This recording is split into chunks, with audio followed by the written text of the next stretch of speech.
G'day everyone, how we going? I'll wait for a minute or two because haven't done a live stream since November and I've forgotten how everything works, so I just want to make sure that the audio and visual is coming through okay. I've got another screen down here, so I'm just gonna wait if I'm coming through all right, and then we can do some form for Flemington. Hopefully, if it works. Unless someone puts it in the chat, which I can't actually see the chat at the moment. Yeah, this has been a debacle to set up, but hopefully it's coming through all right. Hold on. Yeah, I'm coming through all right. All right, we can start. So, Flemington, Saturday, 7th of June, we're almost in the midst of winter, and it has been pretty cold today and windy and wild, and that looks the case again tomorrow. I have prepared the most simple the most simple outline of what we're sort of dealing with in terms of the elements tomorrow. So the rail's out 8 meters. That's not usually the case for Saturday racetracks, and because it's mostly in the true, but they occasionally put the rail out a little bit. This time it's out 8 meters. So what does this mean? Once we go into a deep dive of each and every race, I will comment on how I think the rail position affects the what's it called?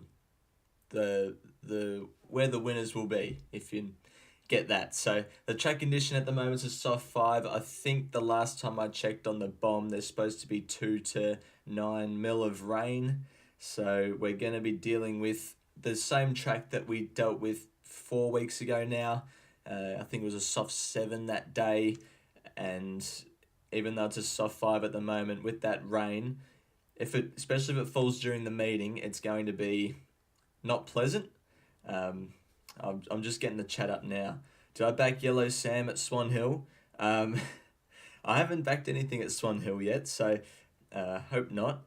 I hope it didn't win. Otherwise, I would have backed it and got a win. Audio's good. Thank you everybody for saying the audio's good, and I'll leave the chat here.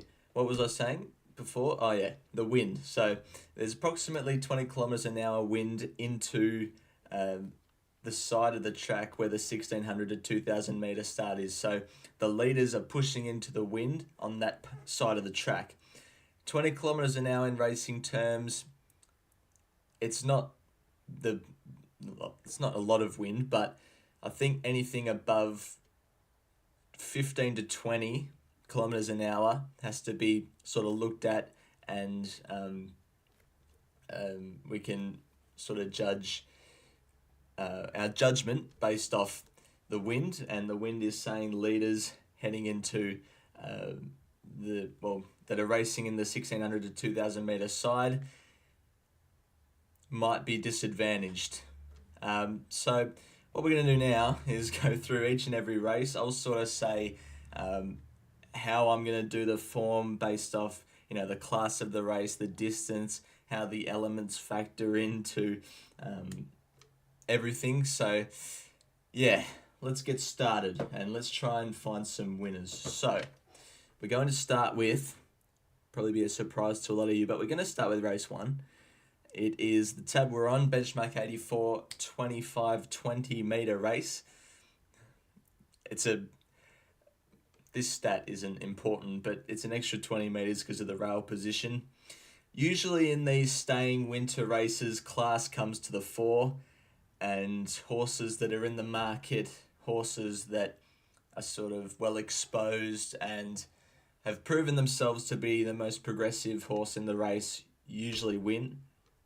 And there's not as many hard luck stories in the staying races because they're smaller fields, and you got 800, 1,000 meters where you build into the race and usually get clear luck in running, whereas with a sprint race, they're only running 1,000 meters and you sort of want to build from the 400, and that's when you can get held up. So point being, class comes to the fore.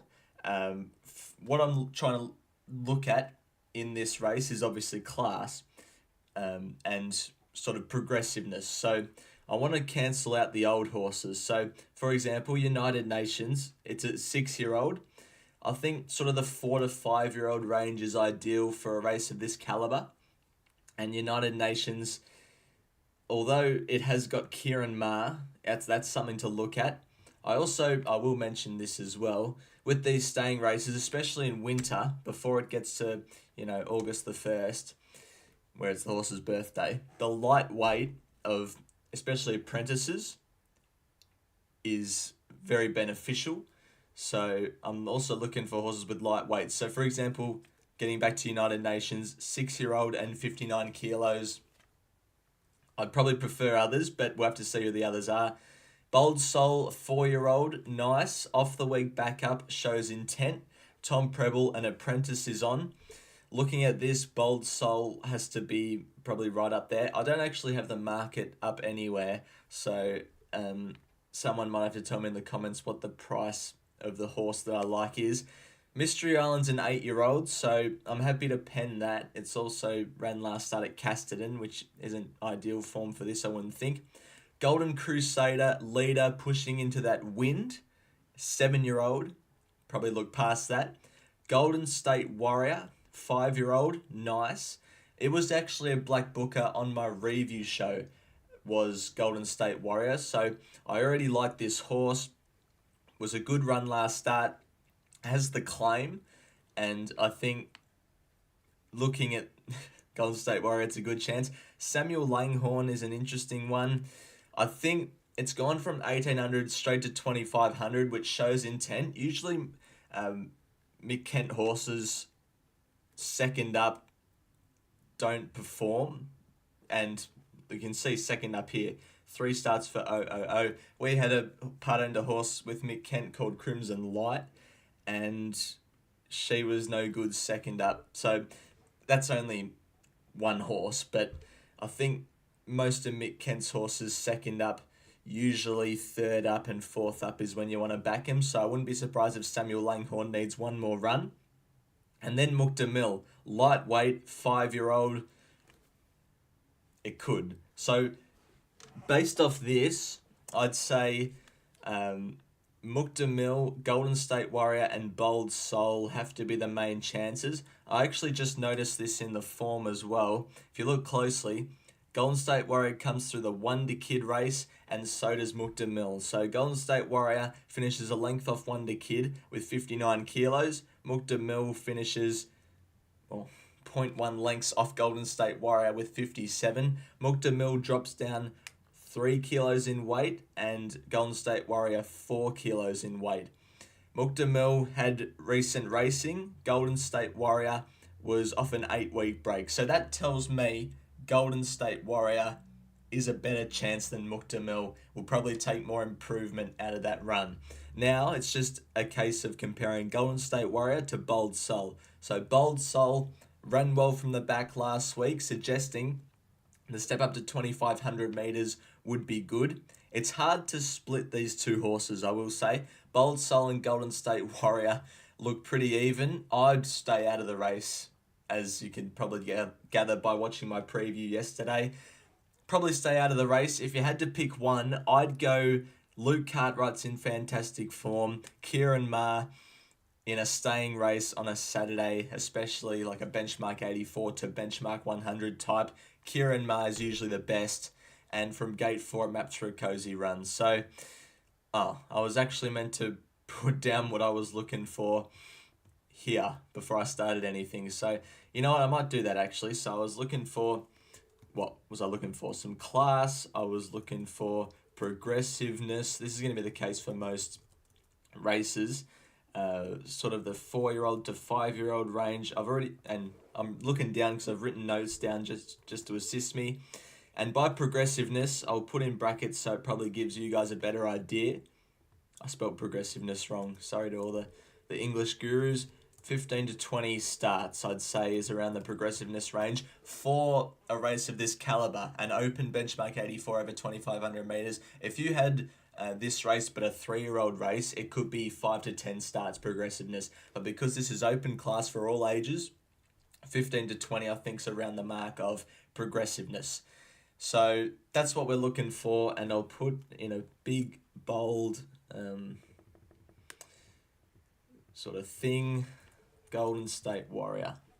Actually, that's going to blend in with the, you know what, I'll highlight a different colour. So Golden State Warrior wears that sort of maroony type Brisbane Lions colour. Might go, there we go, that works. Put in the comments who you are with in race 1, and I'll read them, and sort of see where everyone's at and see if we agree, disagree. Golden State Warrior, it looks good. What's the chat saying? Sam Walton says, love your pick for Soft Love. We're going to get on that a bit later, but I appreciate that. Vinny, it'll be heavy. Come on, Soft Love. I will love her if she wins. First race, I have no clue. Good synopsis, Vinny. I will love Soft Love even more if she wins. Sky High Horse Racing, Bold Soul. Good chance. Very good chance. I think it's out of him and Golden State Warrior. Also, I forgot to message you about Bollinger Miss. It should have finished closer. So I think with that, we're going to move on to race 2. Now, just glazing over this race 2, I wasn't too sort of confident on anything. But what I tend to look for, 2-year-old race, 1,100 metres down the Flemington Straight. It's pretty tough. So obviously with 2-year-old races, market support is crucial.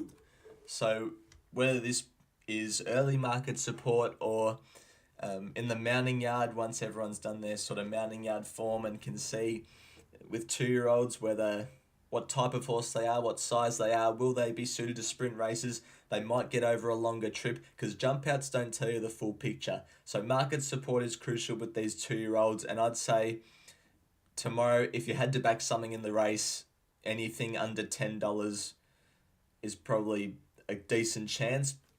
Being down the straight, you'd probably want to be drawn middle to outside,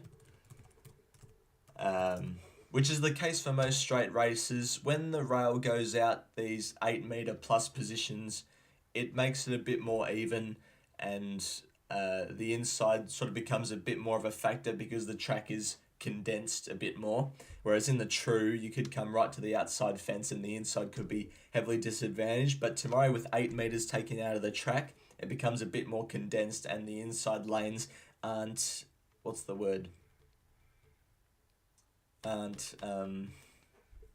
disadvantaged as much. There we go. In terms of stage of prep, it's all subjective. I don't have too much of an opinion. If you had to back... Oh, look, I'm staying out of this race completely, and the first race, my on-top selection is just Golden State Warrior. If you had to back something tomorrow, I would wait to see who the market support comes for in the mounting yard, and if that horse that has the market support is drawn middle to outside, I'd back that. But I'm not going to. If you want to have a bet, that's what I'd advise. Just looking at this race, though, I will look at the horses. So Latin Boss is 5th up. It's drawn low. I'd probably be happy to look past that. Miss Soleil, when I looked at the market last time, it's got to be a good chance. It won convincingly last start at Sandown. It's drawn the right part of the track. They probably come for that. It'll run well. Santana, first starter, gate 1, puts me off a bit.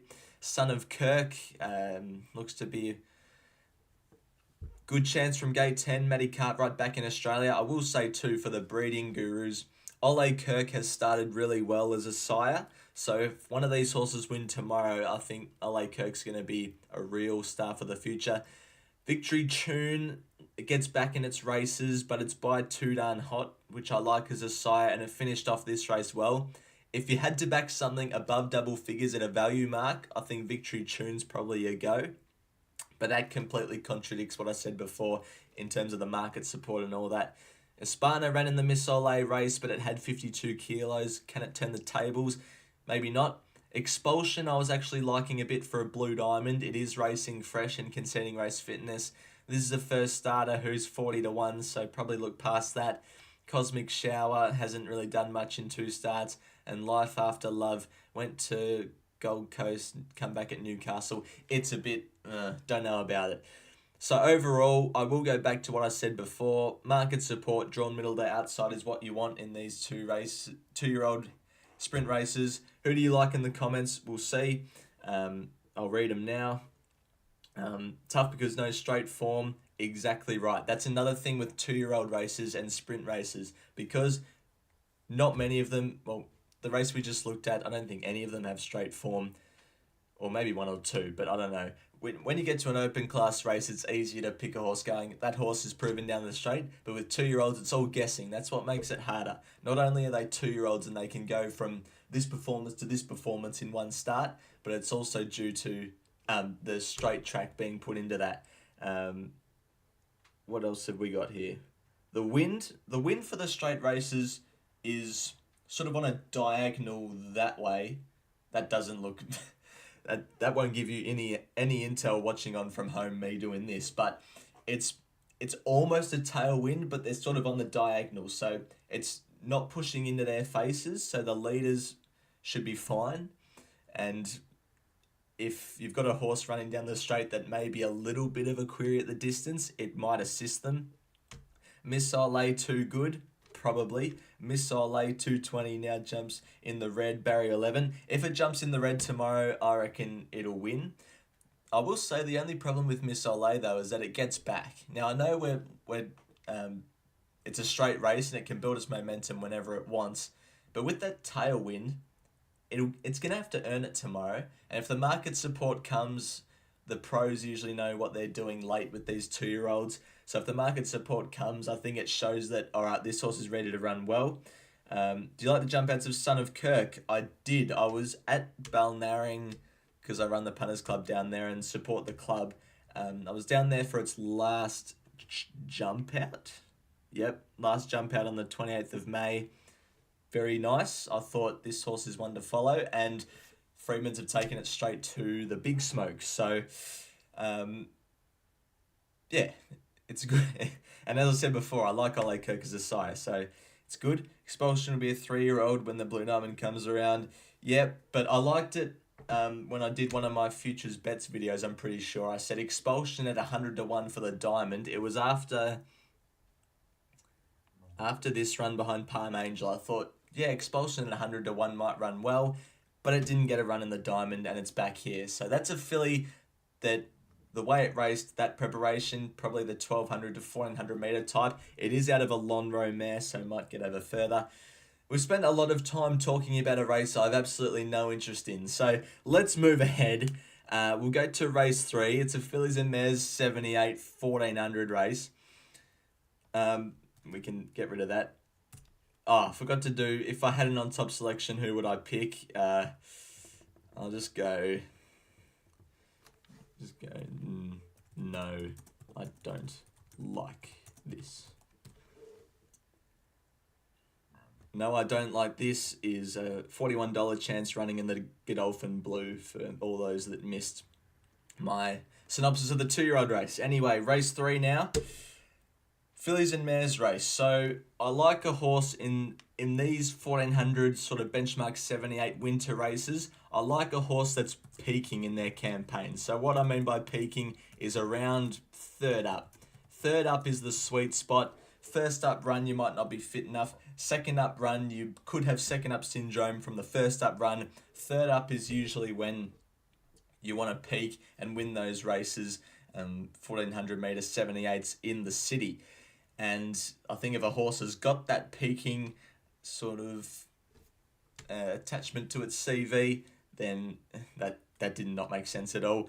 If it's around third up, it's a good chance, is what I'm trying to say here.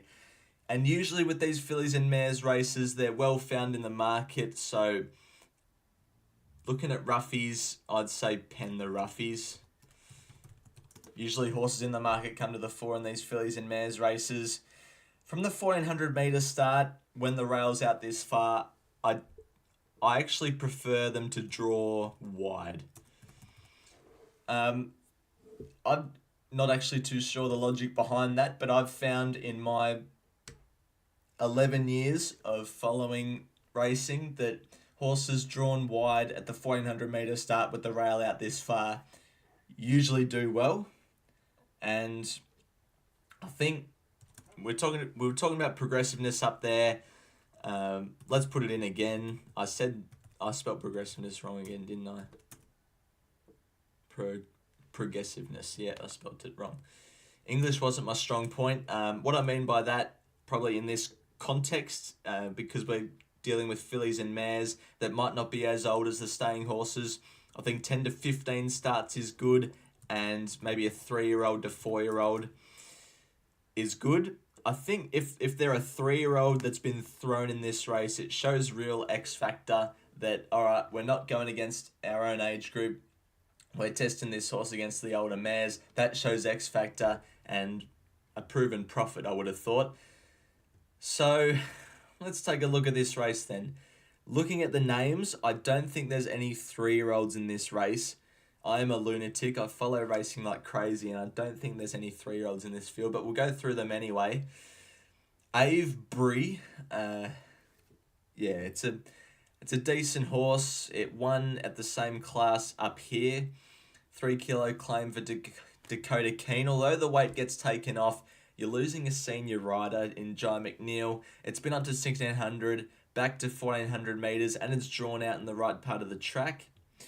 I think Avebury has to be considered based off what we've been talking about before. Fire Ventnor's drawn the pole and will probably need a bit of race fitness looking at that. Although it is 2 from 3 first up, I think we need a bit of race fitness. Cindy Falls, last time I checked, was right in the market. It is second up. Second up record doesn't look great. It's drawn gate 2, so that's not what we're looking for. Pariah Pearl rolls forward, is drawn out wide, although it did get smashed by Avebury last start, so don't know. Matriarch Rose, it's drawn wide, which is good, but it lost to Pariah Pearl back here. Although it was conceding race fitness, Matriarch Rose might be one for the exotics. Stylish, off the week back up, which is good, but I don't know how good this form reference is. That trial by press race looked like it went terribly. Fiasco Tess, just a horse that never seems to win, but always seems to run well. Riverina Power is a 4-year-old, which we like, 19 starts, sort of that progressive type, and has won at this track and distance before. Ran third to Is It Me in Kappa 39, five starts ago, which is good. Got smashed by Pariah Pearl here, though. Brave Miss, drawn low, probably needs race fitness off a year's break. Dream All Day. Now, this is the interesting one. Although it's first up, and we've already said we want a peaking horse around third up, it's got 53 kilos. It's drawn out in gate number 10. It's never missed the top 3 in its career. It beat Inzuto 2 starts ago here. I think it overrides the system in terms of we need a fit horse here. Dream All Day looks prominent. Vienna Vixen, decent chance. Jazz Affair, decent chance, but it's bringing the SA form. Don't know how that stacks up here. And Silver Cliff, the trial by press race. Look, Dream All Day. I'm going to go Dream All Day. I wouldn't talk you out of backing it, and I'd somewhat talk you into backing it. You just got to take the risk that this horse is first up and conceding some race fitness, but it looks the best horse in the race. It's got 53 kilos and the in-form Luke Cartwright, so I'm probably just going to make this a blue.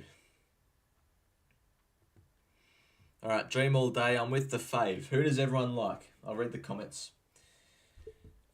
What have we got? Maybe Stylish? A few people talking about Stylish. Was Stylish the one that came through that trial by press race, or was I thinking of a different horse? Yeah, it was. Drawn out in 12, which I like. Had a good SP here, so I wouldn't rule off Stylish, but Dream All Day for me. We'll get to race 4 now. Well, I should have put this in earlier, but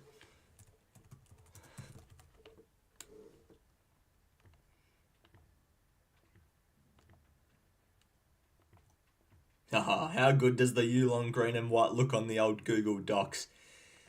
For all those that missed my preview yesterday, Soft Love, it's just a simple case of best horse in the race, most progressive horse in the race. Gate 13, perfect down the straight. Harry Coffey, regular rider. It's just a simple case of, I think this horse is better. If we're trying to find a query with Soft Love, I guess the wet track, maybe. It could be a soft 6, soft 7. But Piarada, as a sire, so far, has produced good wet trackers. And it was just on the wrong part of the track on this day at Scone in the Denise's Joy. Soft 6 trial back up here was, like, it quitted itself all right. One Hard Lady was close last start. I don't know how good that Madame Maserati form is, though. So we'll see. It's also drawn gate 1, which, as I said before, isn't necessarily a disadvantage tomorrow, but I'd rather be drawn out in 13 like Soft Love. So not too much deep dive needed for this race. Back Soft Love, and hopefully you can get the job done. I'll flip my paper over. We get to the Vobis Gold Mile. Now, the Vobis Day at Caulfield, it's very rare that a horse wins that is a roughie. I almost won the Pick 7 a couple of years ago on the Vobis Day just by having horses in the market, and because of the way the weights work in these Vobis races, usually the class horses do well. So what I'm looking for here is horses that the market likes. So market likes, because usually the class comes to the fore, and if what I'm doing, looking at the form without the market, and then going and seeing what the market likes, hopefully the stars align there. So next we want Peking, like we went up here, although I went against it by tipping Dream All Day. Around 4th up, I think that's where you want to be. And usually with those Vobis races, just come to think of it, why is this being run at Flemington in winter? Why wasn't it run on the Vobis Day? Anyway, moving on. I think usually horses on the quick backup or 2 weeks between runs usually do well in these Vobis races, so I'm going to be looking for that. And overall, just classy horses, which I think market likes, is also in there. So Vobis Gold Mile, Pounding, old Pounding. Can Pounding win?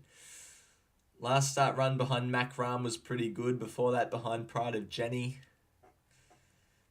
Look, it's decent, but it's got to carry the 60 kilos, and Cartwright can't claim. So, not sure. Magnus Spin, I can't believe it won last start. Can it replicate that and win again? I'm not sure. This horse is off the week backup. Oh, by the way, 3 weeks between runs. Little query for Pounding. We want horses a week or 2 weeks between runs. Magnus Spin, 2 weeks between runs. Jimmy the Bear, week backup. X Factor, 3rd up, ready to peak. Flemington winner in the past. Drawn gate 10. So drawing out, I don't think is necessarily a disadvantage tomorrow. Only problem is Preble can't claim. Jimmy the Bear's got to be in with a chance. Chartres needs the Peninsula Cup at Mornington.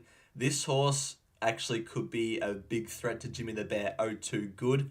Good SP last start behind Hughes and Molly Knickers. 3rd up, ready to peak. Gate 8, I think it maps closer than Jimmy the Bear from that gate. It's got to be in with a good chance. Chicago Storm. Surely Chicago Storm couldn't beat the 2 horses that we've said already. Jimmy the Bear and what's its name? 0-2 good. Regal Vow has a bit to find on Jimmy the Bear off last start. New York Hurricane, nah. Belle Savoir, I think it won this race a couple of years ago.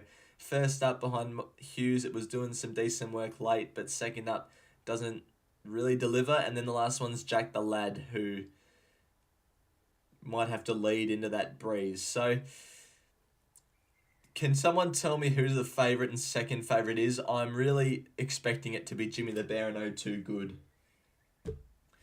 And I forgot to read the comments from last race. Query's first straight run. That's another query for Soft Love, actually. Coffee has ridden a winner at Flemington in his last 56 rides.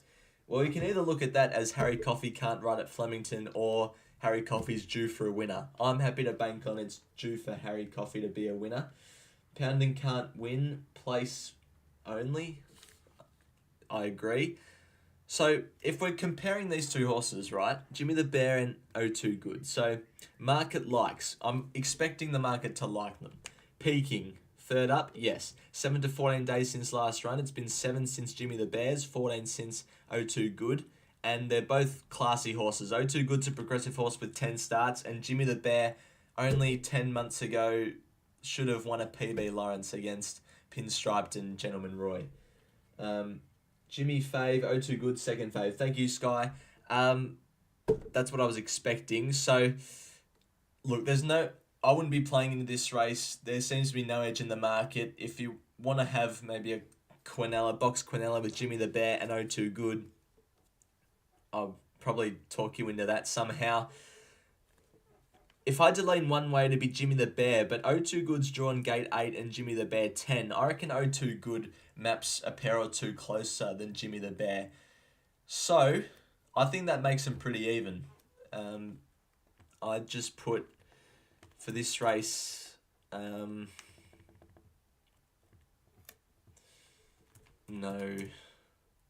value in market. Jimmy and O2 Good, main chances. What does Jimmy the Bear usually wear? It's sort of yellow with blue. I'll give it the OTI colours even though it doesn't wear OTI colours. How good does that look? And O2 Good sort of wears pink. The yellow. Oh, that looks good as well. We get to the quaddy legs now. I hope I'm not boring too many people, I should say. 19 people in the stream currently. Thank you everyone for your support. Looks like Vinny and Sky are on team Jimmy. I was about to say Jimmy Star. Jimmy the Bear. So we'll see how it goes. To be different, I'll go O2 Good. But I have no confidence in being different. So next we get to a 3-year-old quality over 1,600 metres. In this race, in this type of race, 1,600 metres start with the rail out. I wouldn't want to be leading into that breeze. Does a red X counts as a no? I hope people that aren't watching the stream with sound on get that leading and a big red X means leading isn't great.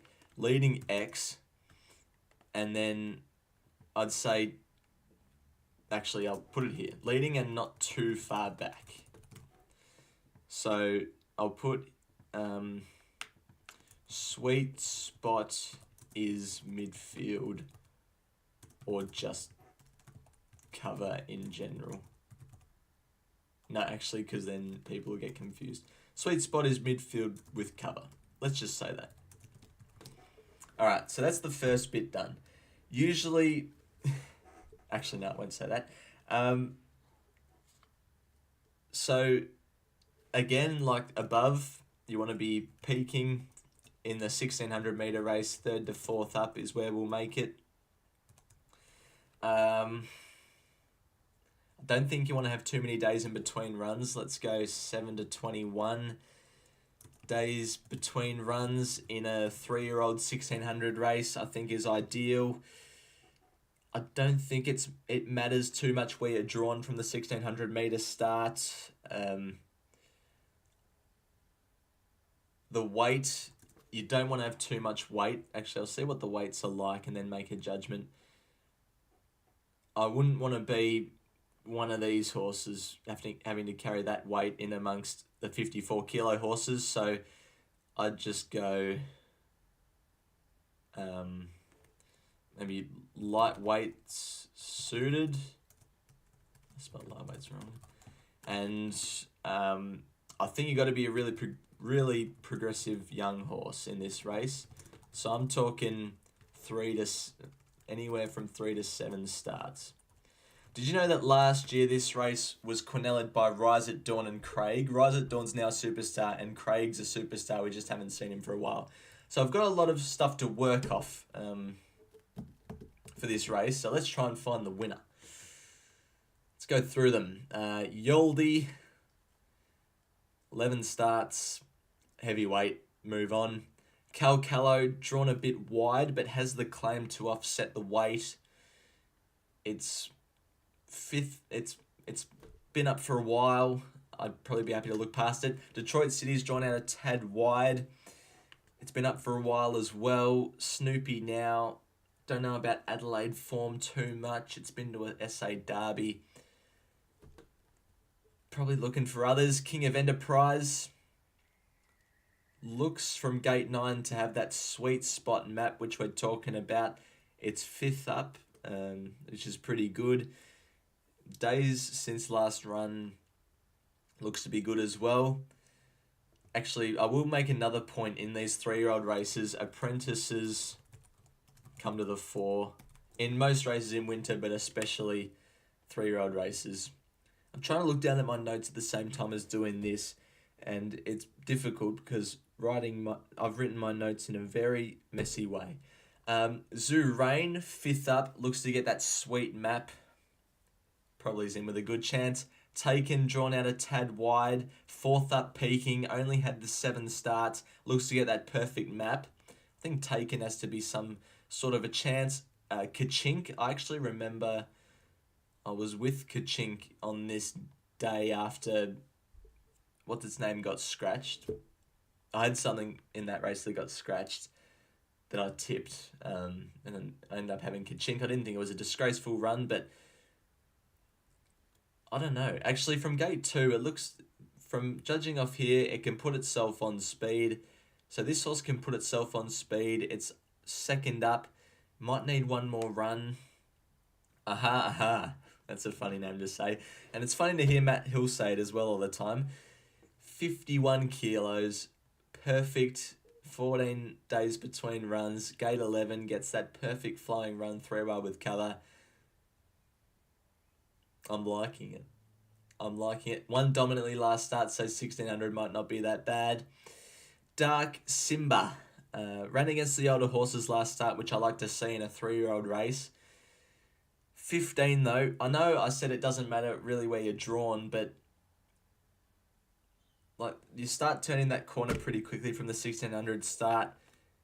Probably prefer others. It might not get cover. Narbold, 4th up, which is good.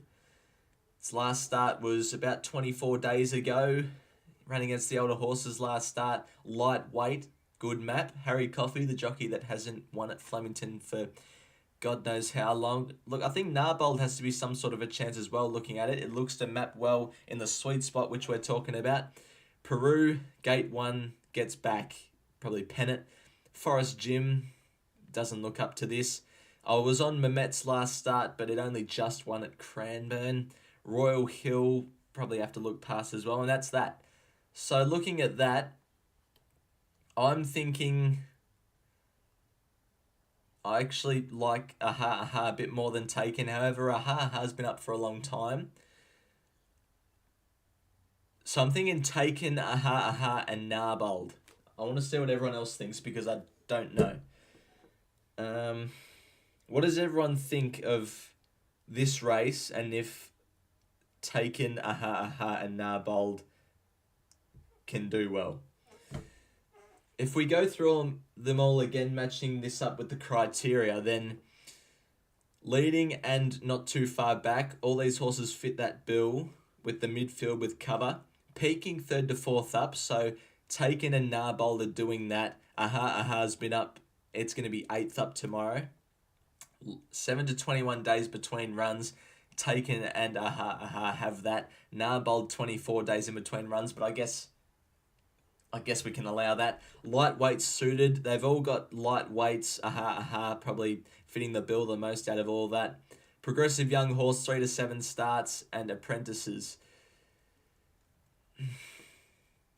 So Taken's had 7 starts. Aha 9, Narbold 8. So, oh, it's impossible to pick one. I'd be staying out of this race. If you had to back one, whichever you like the most out of Taken, Aha, and Narbold, probably back that. Actually, maybe as the tiebreaker, who has wet track form? Taken has wet track form. Aha has won on a soft 5. So if the track gets to a wet track, maybe look for others. And Narbold is placed on 2 soft track runs. I'm going to put all 3 of these horses down here. What's everyone saying? We got an Aha, a Detroit City, and King of Enterprise. So it looks like we've got some mixed sort of consensus levels amongst the viewers. As I just put...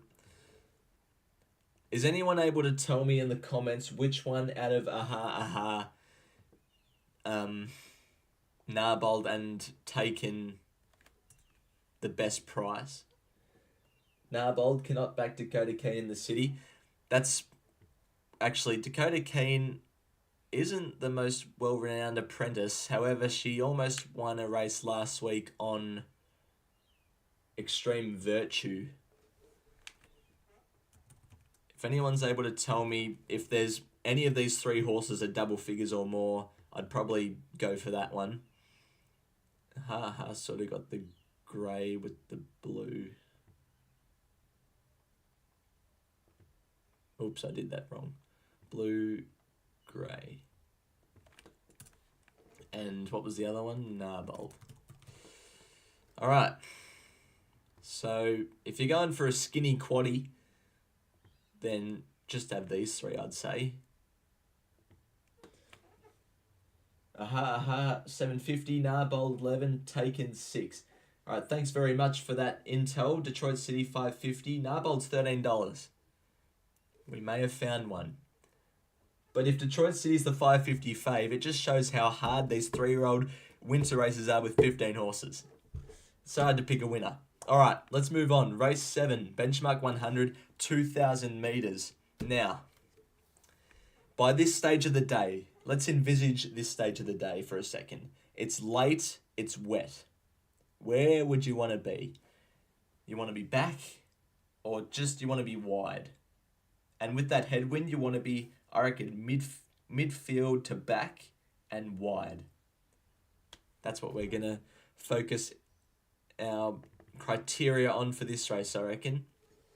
So maps, midfield to off midfield. What else can we go for?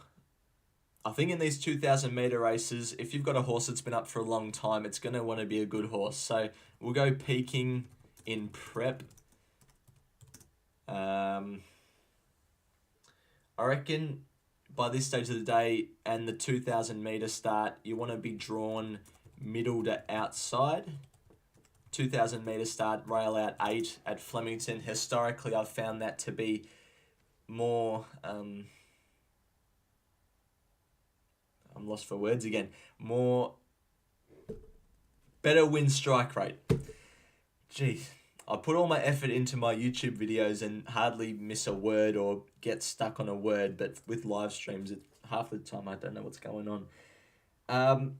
Usually in these I guess 2,000 metres is borderline staying race, you don't want to have an old horse with old legs. So I reckon 4-year-old to 5-year-old is the sweet spot rising up. Potentially less than 20 starts as well. And I reckon that might do us. So let's have a look with this in mind. We want a horse that's sort of drawn to get to that midfield to off midfield position. A young horse that's sort of still trying to find its level and peaking in the preparation.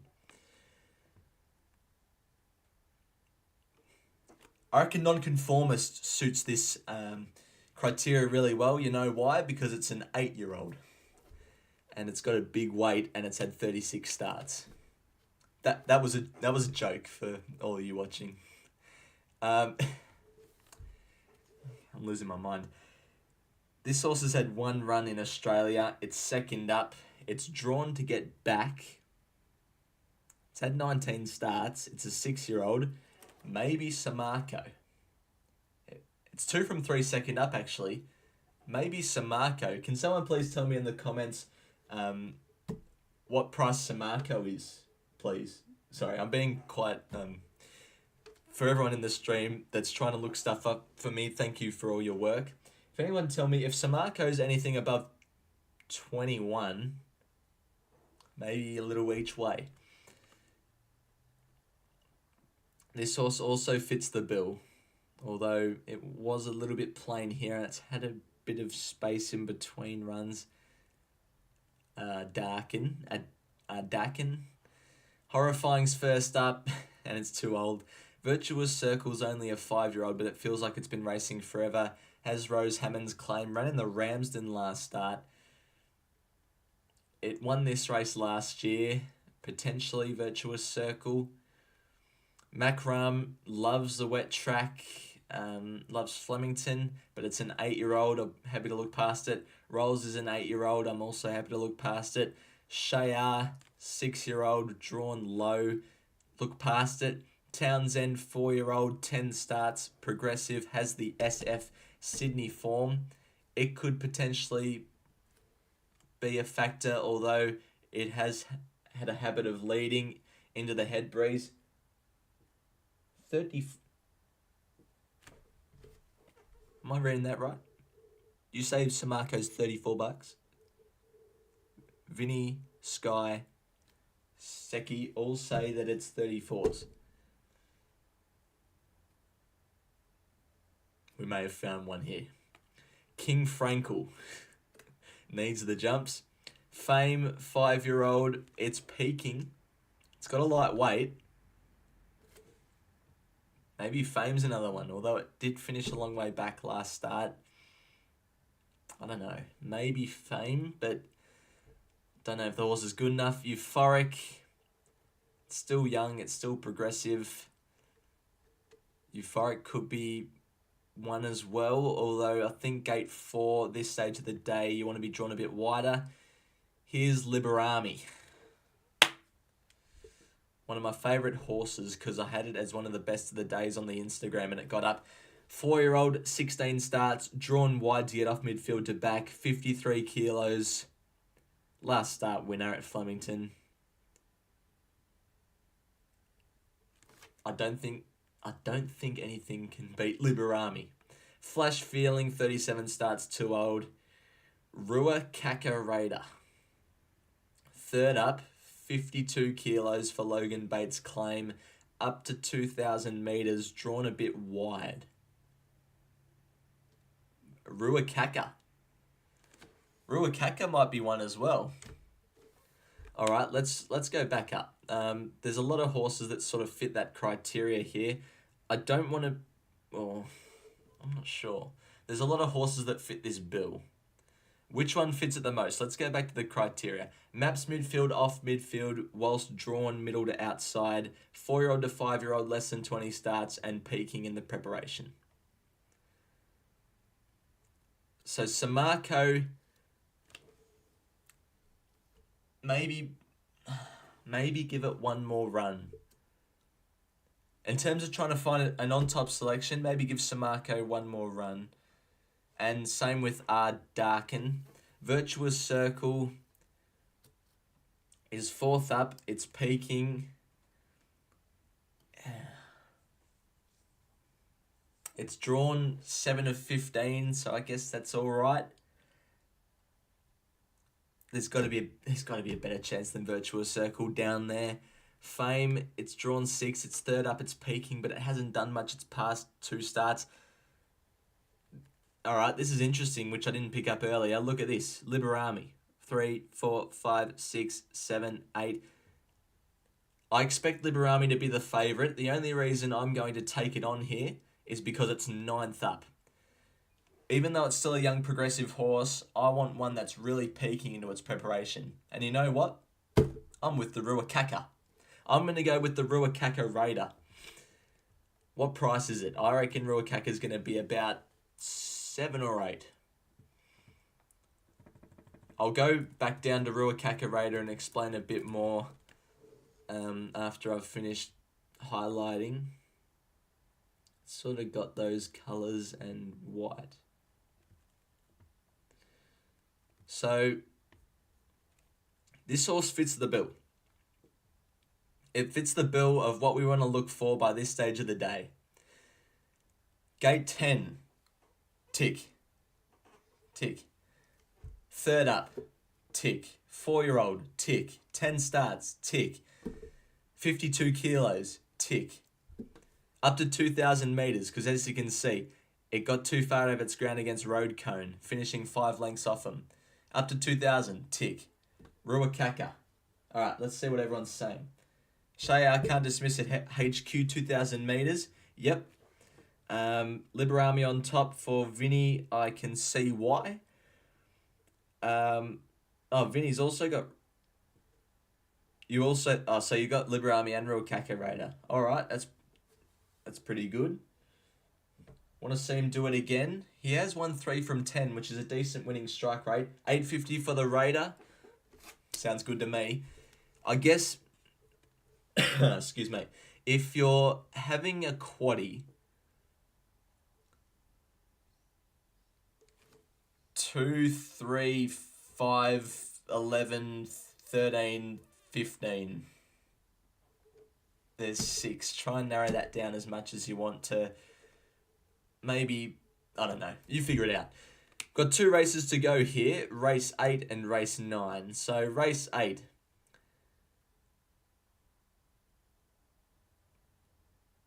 Don't you just love doing the form for a 3-year-old 2,000 metre race that's got 19 horses in it? On a Friday afternoon. Alright, let's get into it. What am I looking for here? Flip this page over. To be honest, I don't know what I'm looking for here. What I want by this stage of the day is what we said above, so can get out wide. I think we also want the light weights in these staying races. And to be honest, apart from that, I think it's all form dependent.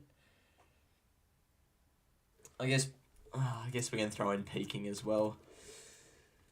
So let's try and figure out for this race who suits that. Stylish Secret has drawn 18, which is alright, but it's 5th up, it's peaking as well, which is good. It can get out wide. What else did I say? Lightweight, that's the problem. It's got 58 kilos on a potential wet track. This horse, up to 2,000 metres, Niako Frod, gate 20, might need one more run to show its absolute best. I would have thought Verona Rupes. I actually like on recent form and think it's got to be a good chance, but it's drawn 3.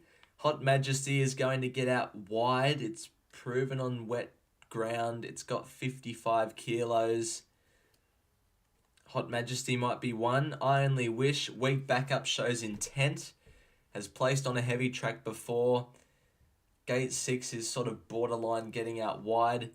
Prochester, gate 17, will be back, will be wide. But it's not really peaking into its campaign. Chocolates, 3rd up peaking, drawn gate 7. Hasn't proven itself on wet ground yet. Adjudicate, drawn 2, bit of a query. Champagne Jenny, ran at Warrnambool, that would have been a wet track, regardless of if it's a soft 6, that's probably a heavy 8 on any other track. It's peaking in its campaign. Champagne Jenny probably has to be 1. Neptunite, I was actually there that day that it won at Mornington, although it was in the most favourable position that day. It's got to be a chance, but it's going to be leading into that head breeze. Weather Delay has won on a soft 6 before, settles on speed, but it's drawn a bit low. Art and Soul, actually, once we get to these horses and go down from here, they're all maiden winners. I don't think they had the class. So out of all of that, fitting the criteria of peaking, wide, lightweight,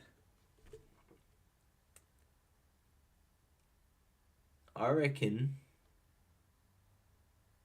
Oh, this is the thing. It's so tough. I'm trying to get one, but I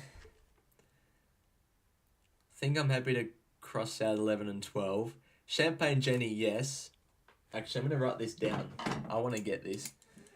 Let's write down 1, 2, 3, 4, 5, 6, 7, 8, 9. I'm happy to get rid of 8 because it's drawn gate 2. I think number 2 is going to need one more run. Number 6 has been up for ages. Cross that out.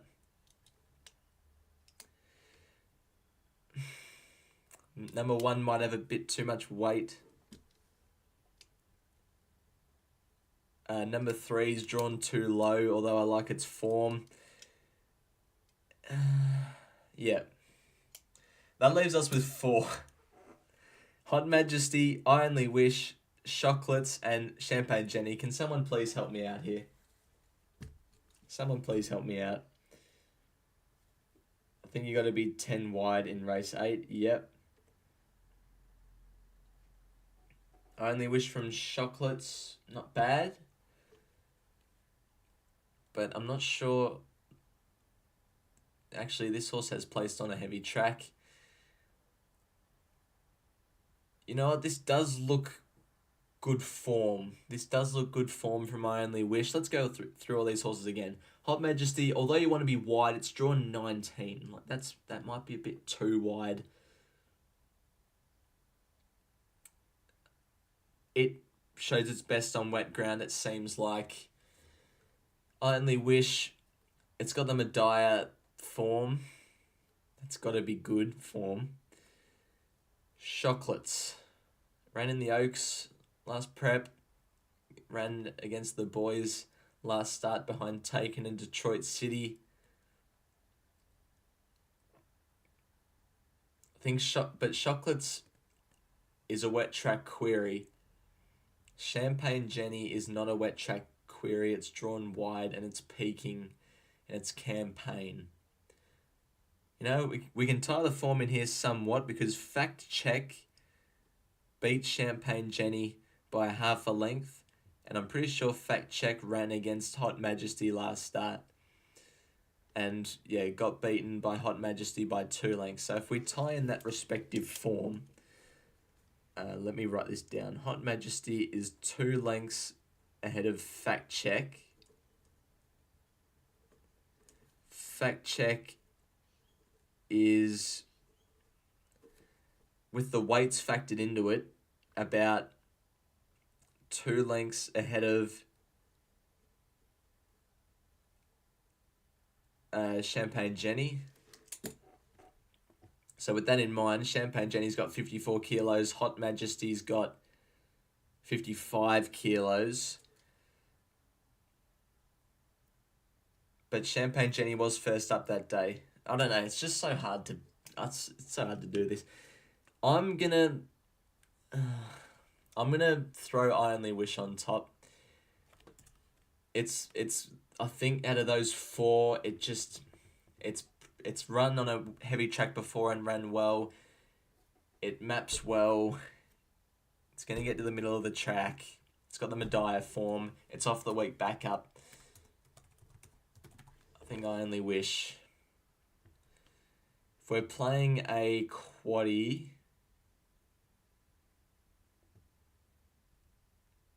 hold on. If we're playing a quaddie, then I'd probably have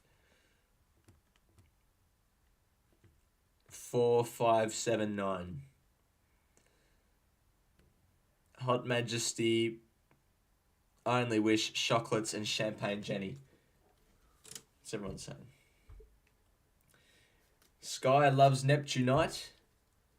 pretty sure you have a share in it, don't you? Yeah, you have a share in it. I remember talking to you at Mornington. I only wish that's right actually, Vinny. I only wish should have beaten Mediah last week. Champagne Jenny says Dave. Sky only against I only wish. Why do you think that's Sky? I'm interested to hear that actually, because we've said all these nice things about I only wish. It's got the best form. It's off the week back up. So Sky, why are you against I only wish? That's my next question. And Neptunite. There's a lot of talk about Neptunite, so if it wins, I know who will be happy. We've made it to race 9. This is awesome. Stream's been going for about an hour. I'll just click my mouse. I'm not even using it. So, there's not much to look for in this sort of race, but I will predict that they're going to come up the outside.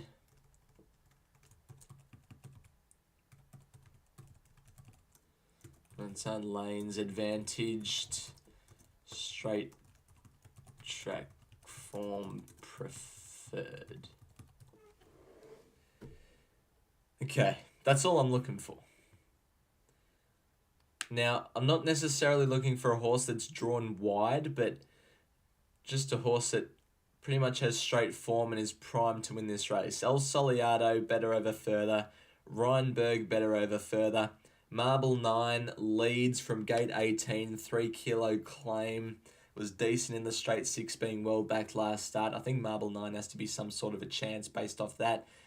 Prodigal Son, I don't think it's good enough. Karakazoo, probably not good enough. Home Rule, bit old. Namesake, is it up to these? I don't think so. Telbrigar's a bit old, but it has drawn well. Tijuana, nah, Hayes Boys got rid of it. Ulysses, an 8-year-old. Ulysses was running back in against Flying Mascot when she was still going around, so that's how old Ulysses is. This is an interesting one, Pivot City. I'm going to come back to Pivot City later on. Bigolino. Interesting that they've stepped it back to 1,200 metres, 53.5 kilos, gate 16, but its past form's been poor. I Am War has a bit to find. Impressive enough. Actually tested Pivot City back here, but its run in the straight 6 wasn't great. True to Form has the Sydney form. Not sure how good that Sydney form is. Redoutes Knight probably has a bit to find. Dollar Chase a bit to find. Sessions Road hasn't won since I was at school. And Ruda Royale, 3-year-old, but it's drawn 1. Don't know.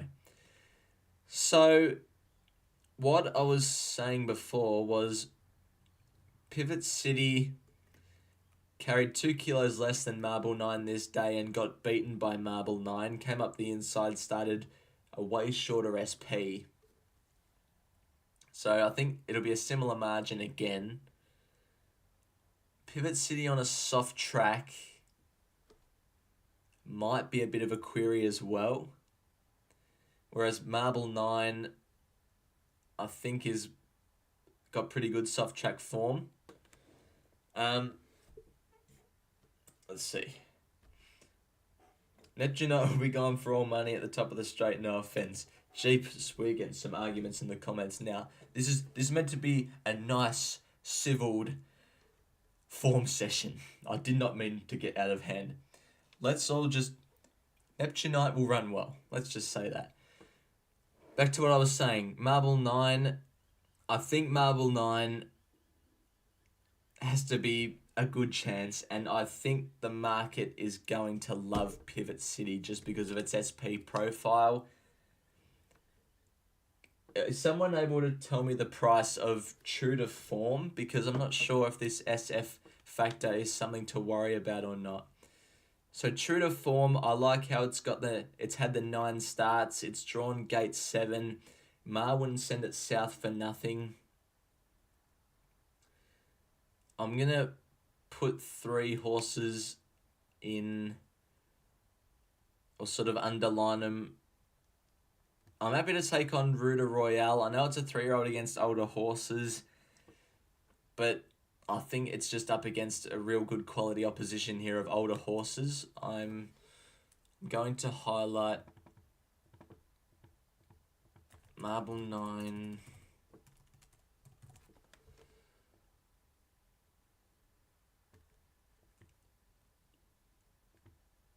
With white. That doesn't wear yellow. Where's white? White and pink. I'm just going to label it. Marble 9. Oops. Where's my cursor? Pivot City.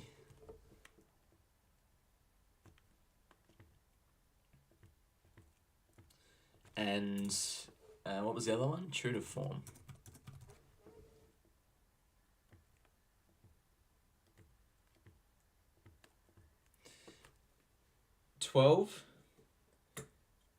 Sky, even though you say weak form in Sydney, you can't write it off. Like, Sydney form, it might look on paper like it's the B grade form, but the fact that Mars bring it down here, a trainer like Kieran Ma, like, I know he has a Melbourne stable and everything, and it's probably easy for him to transfer horses across, but the fact that he's taking this horse, sending it down south, I think has to be some sort of X factor.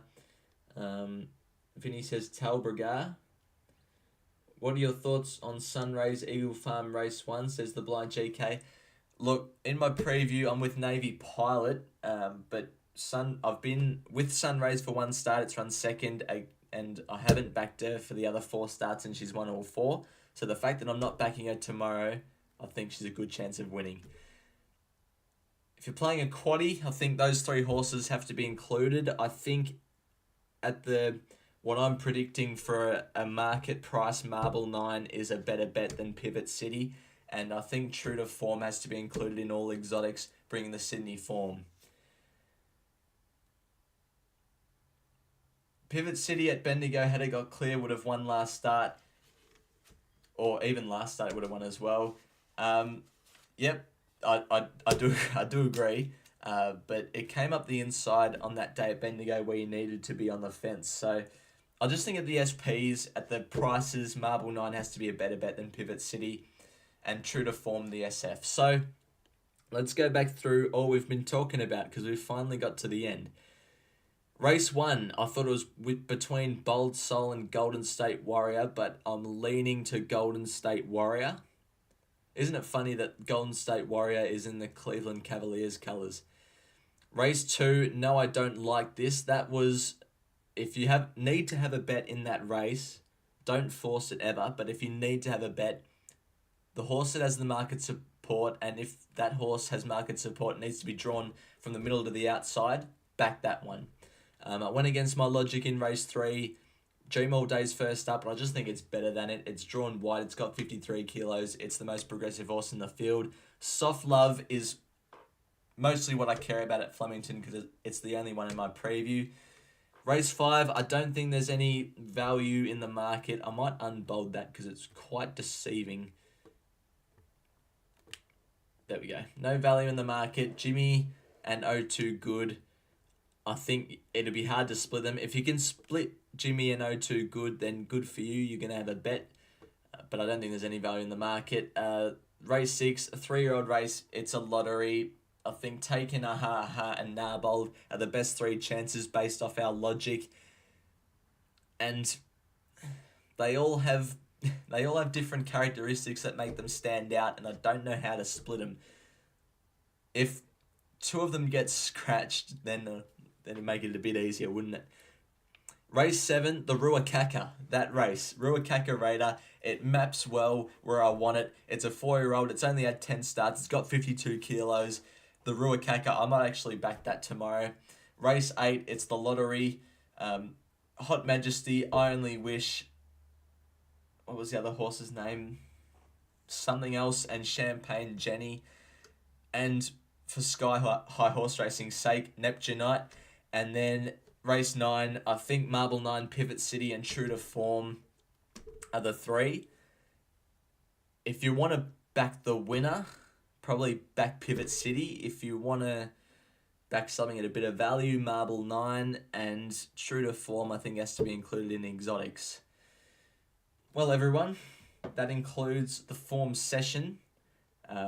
Sky Horse Racing and Vinny have sent about 1,000 messages in the last hour. So, look, thanks everyone for tuning in to the live stream. I'm more than likely going to do another one at the same time next week for the meeting in Victoria next Saturday. For those of you that are still sticking around, I will be, as of early next week, starting a sort of new series on the channel, sort of tailored on how to punt smarter in a way by using different form factors like the rail position and the track condition that we were talking about today. So you're going to have to stay tuned for that. Hopefully Monday or Tuesday I should get the first episode out of many. Hopefully you guys enjoy that. Hopefully you guys back a winner tomorrow. And hopefully we can go 9 out of 10 weeks profit from my preview. So thanks everyone again for watching. I'm going to end the stream now. So thank you again and see you next week. Bye for now.